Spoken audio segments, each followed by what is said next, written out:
Social media देखें तो एक ही तज्जिया ज़रा ज़्यादा चल रहा है कि जनाब बैटिंग पिच थी तो टॉस जीत कर हमने फील्डिंग का फ़ैसला क्यों किया। और लेकिन इससे आगे भी कोई बात है, ज़ाहिर है ये तो चले फ़ैसला जो हुआ उसके असरात पर तो आप रोशनी डालें ही, लेकिन इसके अलावा भी हमारी परफॉर्मेंसेस कैसी रही? देखें अब्दुल्ला, टॉस के वक्त जब हम पिच को देखते हैं तो बिल्कुल सफेद पिच नजर आ रही है। सफेद पिच का मतलब ये है कि ड्राई पिच है जिसको कम पानी दिया जाता है। ये तो एशियन कंडीशन थी जिनको हमने एक्सप्लॉइट नहीं किया। एक तो हमने खराब क्रिकेट खेली, फिर फैसले भी हमने अच्छे नहीं किए। इंग्लैंड को आप देखें कि पहला T20 हारने के बाद उन्होंने अपने कप्तान ऑयन मॉर्गन को ड्रॉप कर दिया। फिर टॉस जब हमने जीता तो हमें चाहिए था कि उसका एडवांटेज लेते, पहले हम बैटिंग करते, लेकिन हमने पहले बॉलिंग कर ली और इंग्लैंड ने जब 200 रन पोस्ट किए और पिच हमें नजर आ रही थी कि स्पिन बॉलर्स के लिए पिच है। हमें इजाफी स्पिनर खिलाना चाहिए था। लग ऐसे रहा था कि बाबर आजम को कोई जेब में पर्ची रखकर दे दी गई है कि आपने स्क्रिप्ट है, इस स्क्रिप्ट के मुताबिक कप्तानी करनी है। मेरे अपने ख्याल में maybe I am wrong कि उस्मान कादिर की जगह बनती थी। उस्मान कादिर को टीम में होना चाहिए था। चले आप उस्मान कादिर को नहीं खिला रहे, हमारे पास मोहम्मद हफीज का ऑप्शन मौजूद था। हमने मोहम्मद हफीज का ऑप्शन भी एक्सप्लोर नहीं किया। मोहम्मद हफीज को हमने एक ओवर भी बॉलिंग नहीं दी।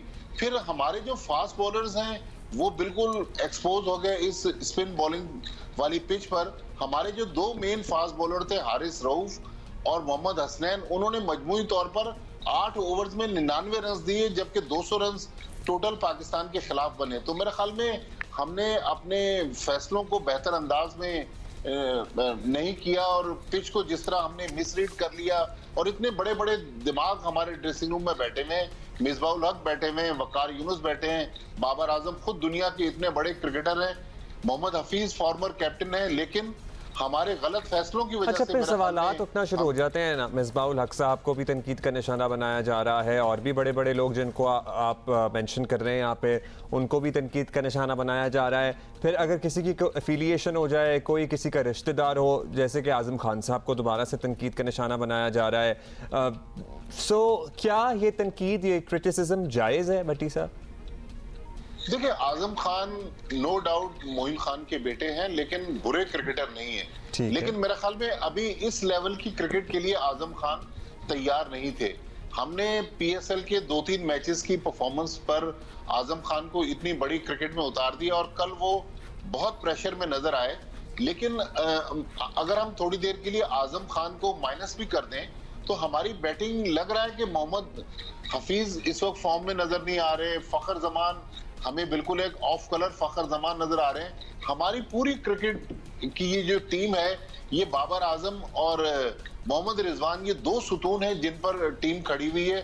फिर बॉलिंग में हमें शाहीन शाह अफरीदी की तरफ से अच्छी परफॉर्मेंस नजर आ रही है, लेकिन इन 3 प्लेयर्स के अलावा आप देखें कि पाकिस्तान की टीम एक बिखरी हुई टीम है जिसकी ना फील्डिंग हमें अच्छी नजर आ रही है, बॉलिंग में हम स्ट्रगल कर रहे हैं, बैटिंग में हमारे बैट्समैनों को वो क्रिकेट खेलना पड़ रही है जो शायद इस लेवल पर द प्रॉब्लम इज कि ये सारी चीजें हम आइडेंटिफाई करते हैं, हर मैच के बाद आपसे भी बात होती है, एक्सपर्ट से भी बात होती है, लेकिन वी डोंट लर्न। मतलब हम बिखरे हुए नजर आ रहे हैं, तो वो क्या चीज होगी जो हमें साथ लाएगी, हमें जरा ज्यादा प्रोएक्टिव करेगी, हमें फोकस करेगी? वही टीमें हैं, वही सिलेक्टर्स हैं, एवरीथिंग इज द सेम। अब इतनी आइडियल सिचुएशन तो होती नहीं है। ऑब्वियसली आप नई जगह पे जाके खेल रहे हैं और वहां भी आप काफी मैचेस अब तक खेल चुके हैं, कोई ये भी बात नहीं है कि पहला ही मैच हो। तो मतलब वो सेटलमेंट जिसकी आप बात कर रहे हैं, मतलब वो कब होगी टीम सेटल? देखें, मेरे ख्याल में अब कोच और सोच दोनों को तब्दील करने का वक्त आ गया है। ये वो चीजें हैं जो एक आम आदमी जिस पर डिस्कस कर रहा है कि टॉस जीतकर ये करना चाहिए था, टीम में इन प्लेयर्स को रखना चाहिए था, इन प्लेयर्स को नहीं रखना चाहिए था। लेकिन मेरे ख्याल में मिसबाउल हक कुछ सोचने के लिए तैयार नहीं है, किसी की कोई अच्छी बात सुनने के लिए तैयार नहीं है। ऐसे गलत फैसले किए जा रहे हैं जो शायद पाकिस्तान क्रिकेट को ऊपर नहीं लेकर जा सकते। अब देखिए, जी भट्टी साहब, ये बड़ा 13-14 साइड मैचेस। नोट है और ये एक it's more like an observation, क्योंकि अभी आप कोच और ऑब्वियसली सोच के बदलने की बात कर रहे थे। आजम खान को देख के मतलब मिसबा, आपको पता है कि वो प्राइड करते हैं अपने आप को on his fitness and how the players should be so fit. तो सिलेक्शन भी तो उन्हीं के हाथों से निकल रही है। तो Azam Khan might be a good player, but there is a requirement of this game, there is a certain level of fitness that it demands. तो मुझे समझ नहीं आई कि उन्होंने किस तरह ये सिलेक्ट हो रहे हैं लोग।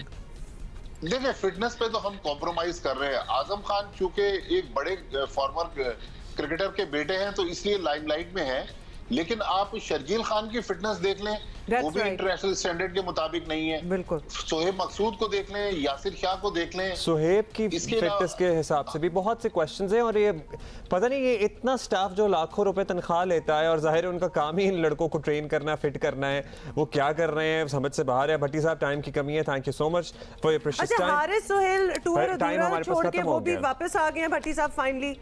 ये कैसे हुआ? ये पहले नहीं पता होता? देखिए, ये भी बिल्कुल आप सही कह रही हैं। या तो उनको पहले गलत ड्रॉप किया था जब वो पाकिस्तान टीम में शामिल नहीं थे पिछली सीरीज में, या अब गलत लिया गया बगैर किसी परफॉर्मेंस के। हमने हारिस सोहेल को इंग्लैंड लेकर चले गए, उनको 3 हफ्ते रखा, अचानक वो प्रैक्टिस में अनफिट हो गए, वापस आ गए।